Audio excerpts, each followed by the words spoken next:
খোদা প্রাপ্তি তত্ত্বজ্ঞান হাসিল করতে হজরত শাহ সুফি খাজা বাবা ফরিদপুরি তিনার পীরের দরবারে যেরকম কঠোর রিয়াজত ও পরিশ্রম করেছেন, তিনি নিজের সহায় সম্পত্তি তার পীরের দরবারে পীরের কদমে সোপর্দ করেছেন। আহলে সুন্নাত ওয়াল জামাত, একমাত্র মুক্তির পথ। একদিন হজরত শাহ সুফি খাজা এনায়েতপুরি কুদ্দিসাসের রুহুল আজিজ সাহেব তদীয় প্রিয় মুরিদ হজরত ফরিদপুরি সাহেবকে বললেন, তুমি যদি খোদা প্রাপ্তি জ্ঞান হাসিল করতে চাও তাহলে থাকো, তোমার যা কিছু আছে আল্লাহর রাস্তায় সোপর্দ করো, জান মাল পীরের কদমে নেসার করো।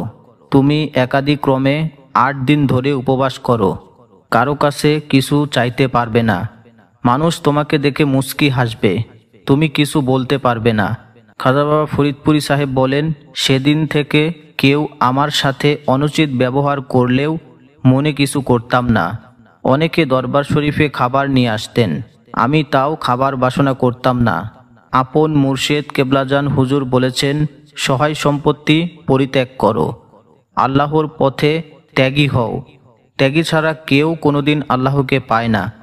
অতপর হজরত খাজা বাবা ফরিদপুরি কুদ্দিসাসের রুহুল আজিজ সাহেব দেশে গিয়ে তার আব্বাকে বললেন তার হিস্সার জমিজমা আলাদা করে দিতে। তদীয় আব্বাজান তাতে এক কথায় রাজি হয়ে গেলেন। হজরত ফরিদপুরি সাহেব তার হিস্সার সমস্ত সম্পত্তি ও জমি বিক্রি করে সব টাকা আপন মুর্শিদ কেবলাজানের কদমে তুলে দিলেন। এরপর থেকে তার আর পার্থিব কোনো পিছুটান রইল না। এভাবে নিজের সহায় সম্পত্তি সোপর্দ করে খোদা প্রাপ্তি তত্ত্বজ্ঞান হাসিল করেছিলেন বিশ্বওলি শাহ সুফি খাজা বাবা ফরিদপুরি কুদ্দিসাসের রুহুল আজিজ সাহেব। দর্শক, ভিডিওটি এ পর্যন্তই।